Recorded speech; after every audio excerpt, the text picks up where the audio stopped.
Bapak, Ibu, dan saudara-saudara yang dikasihi dan diberkati oleh Tuhan, kita akan masuk dalam pelayanan firman.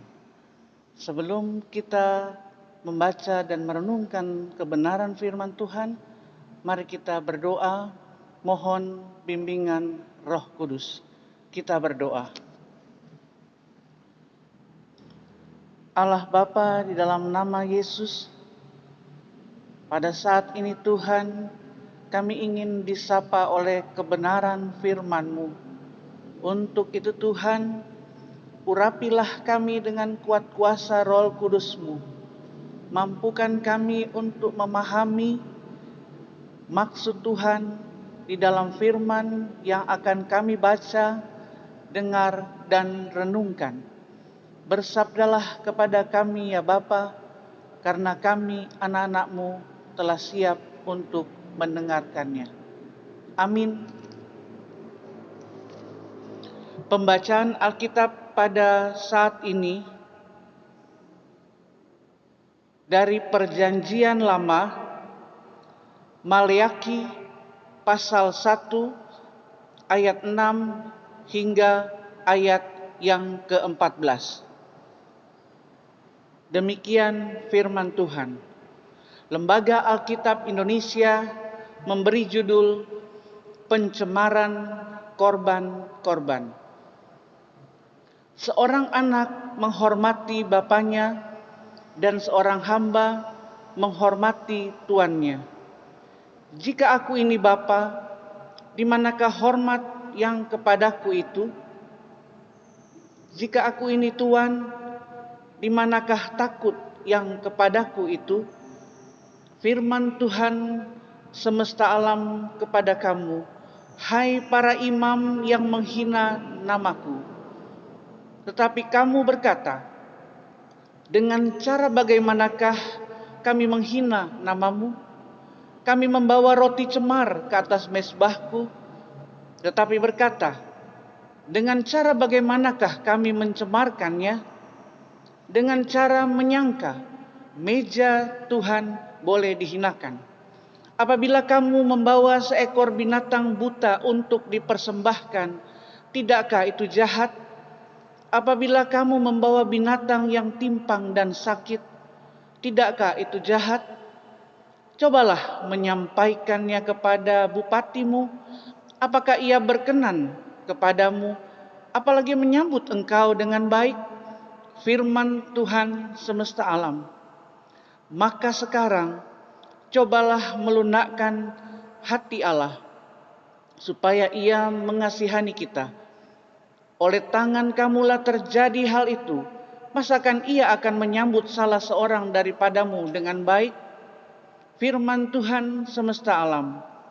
Sekiranya ada di antara kamu yang mau menutup pintu, supaya jangan kamu menyalakan api di mezbahku dengan percuma. Aku tidak suka kepada kamu, firman Tuhan semesta alam, dan aku tidak berkenan menerima persembahan dari tanganmu. Sebab dari terbitnya sampai kepada terbenamnya matahari, namaku besar di antara bangsa-bangsa. Dan di setiap tempat dibakar dan dipersembahkan korban bagi namaku, dan juga korban sajian yang tahir, sebab namaku besar di antara bangsa-bangsa, firman Tuhan semesta alam. Tetapi kamu ini menajiskannya, karena kamu menyangka meja Tuhan memang cemar dan makanan yang ada di situ boleh dihinakan. Kamu berkata, lihat, alangkah susah payahnya, dan kamu menyusahkan aku, firman Tuhan semesta alam.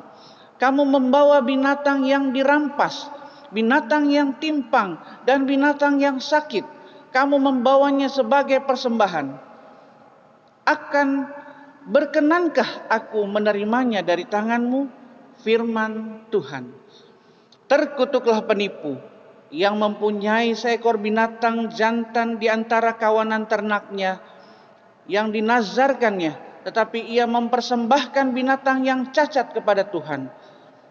Sebab aku ini raja yang besar, firman Tuhan semesta alam, dan namaku ditakuti di antara bangsa-bangsa. Demikian pembacaan Alkitab. Yang dikatakan berbahagia ialah setiap orang yang mendengar dan melakukan firman Tuhan. Terpujilah Kristus. Haleluya.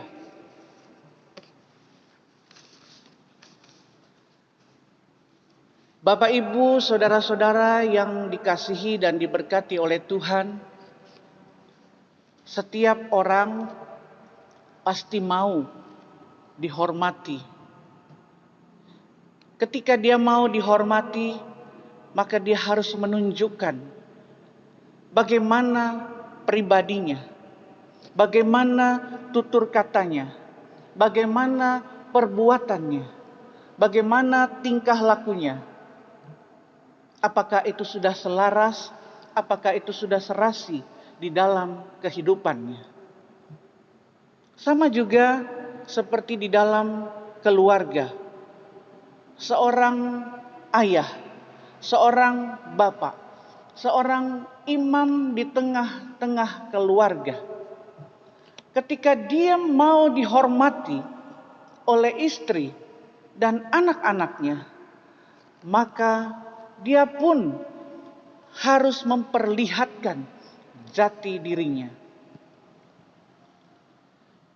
Bapak, Ibu, dan saudara-saudara yang dikasihi oleh Tuhan Yesus Kristus.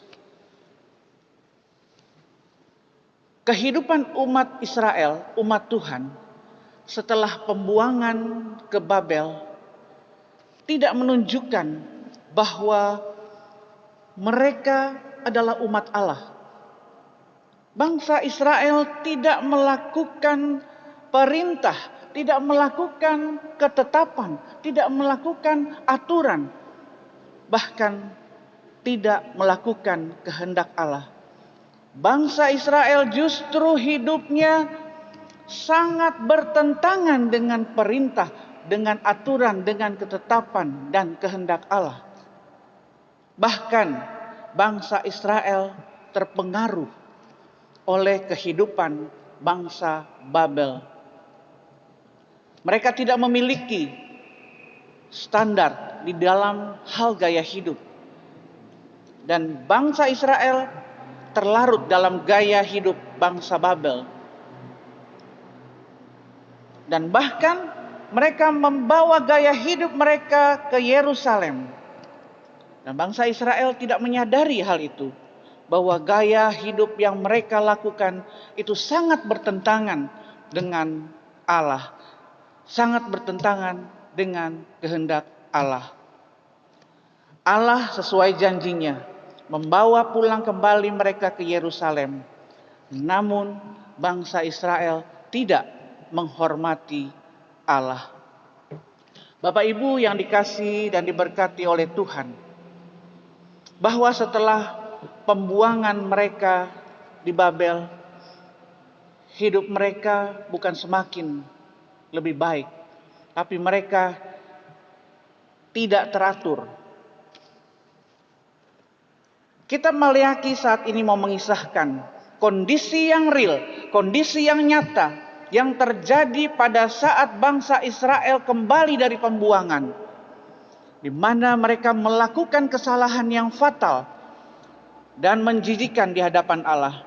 Apa yang dilakukan oleh mereka, mereka lakukan dengan sadar, dengan melanggar kehendak Allah dan perintah Allah.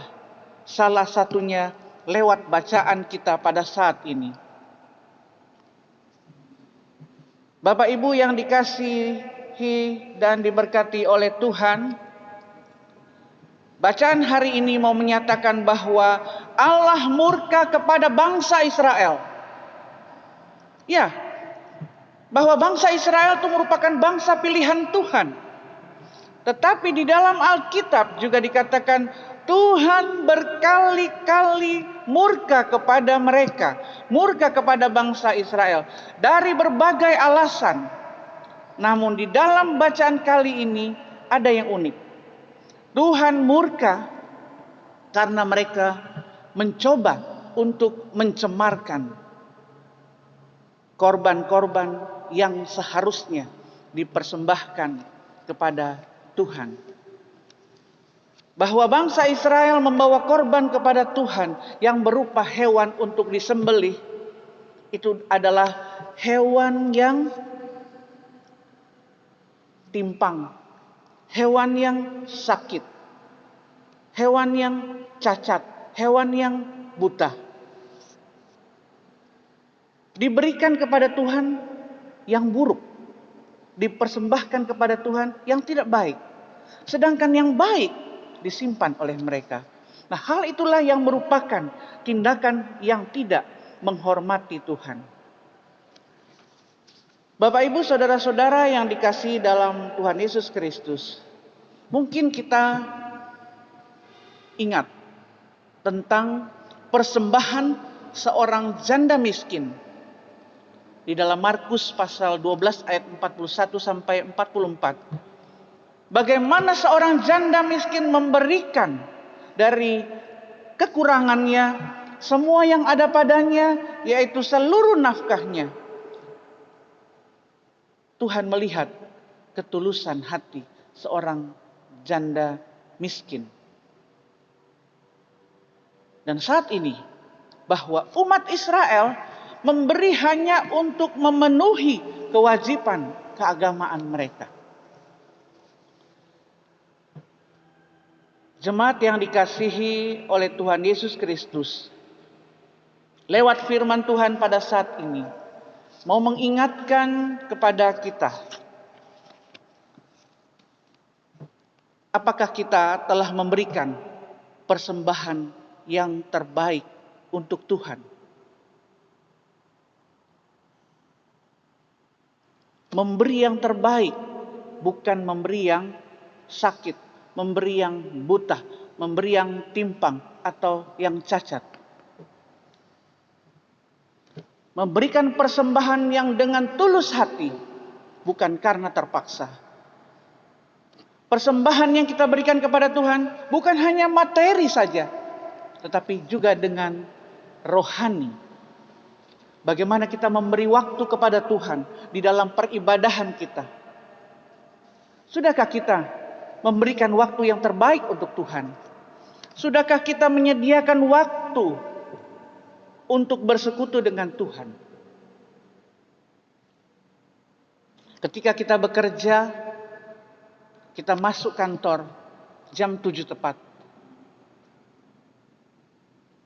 Namun ketika kita beribadah kepada Tuhan, kita tidak tepat waktu. Kita molor. Ibadah yang harusnya jam 9 pagi, kita datang lewat 9.30. Kita sudah tidak menghormati Tuhan. Apakah itu berkenan kepada Tuhan? Mari kita bersekutu dengan Tuhan dengan menghormati. Mari kita bersekutu dengan Tuhan lewat keluarga kita. Kita mewujudkan persekutuan kita dengan Tuhan. Mengasihi orang tua kita, mengasihi anak-anak, bahkan sesama kita. Bapak Ibu yang kekasih di dalam Yesus Kristus, mari kita introspeksi diri kita. Apakah kita sudah mempersembahkan yang terbaik untuk Tuhan? Jangan sampai Tuhan menganggap kita sebagai penipu karena memberi yang terburuk. Saudara-saudara yang kekasih, dari semuanya bacaan kita pada saat ini, renungan firman Tuhan pada saat ini, intinya adalah sikap iman kita. Bagaimana kita mempersembahkan tubuh kita, kemurnian hati kita, lewat tutur kata, perbuatan kita, hidup yang berkenan kepada Allah, tidak bercacat, tapi hidup yang kudus kepada Bapa di sorga. Bahwa janji Allah tidak pernah berubah dari dulu sampai sekarang. Tidak ada manusia yang sempurna, bahwa tidak ada dari antara kita sekalian yang luput dari dosa. Kita sekalian punya kesalahan. Kita sekalian punya dosa yang sering menunjukkan ketidaktaatan, ketidaksetiaan kita kepada Tuhan. Namun apa yang kita lakukan tidak membuat Allah mengurungkan janji dan kasih-Nya kepada kita. Allah tetap setia di dalam keberadaan kita yang kita miliki. Allah mau mengubah hidup kita. Allah mau memperbaharui kehidupan. Allah mau memperbaharui diri kita. Sehingga kita menjadi taat dan setia. Bahkan hormat kepada Tuhan. Firman Tuhan saat ini mau mengantar kita. Kembali merenungkan perjalanan kehidupan kita. Bahwa ketika kita telah melakukan kehidupan yang tidak berkenan kepada Tuhan, segeralah bertobat. Tinggalkan perbuatan dosa kita, tinggalkan perbuatan kesalahan kita. Ingatlah, Allah tetap bersama kita. Ingatlah, Allah tetap mengasihi kita. Ingatlah, Allah senantiasa membawa kita di dalam kehidupan yang baru. Tuhan Yesus memberkati kita semua. Amin.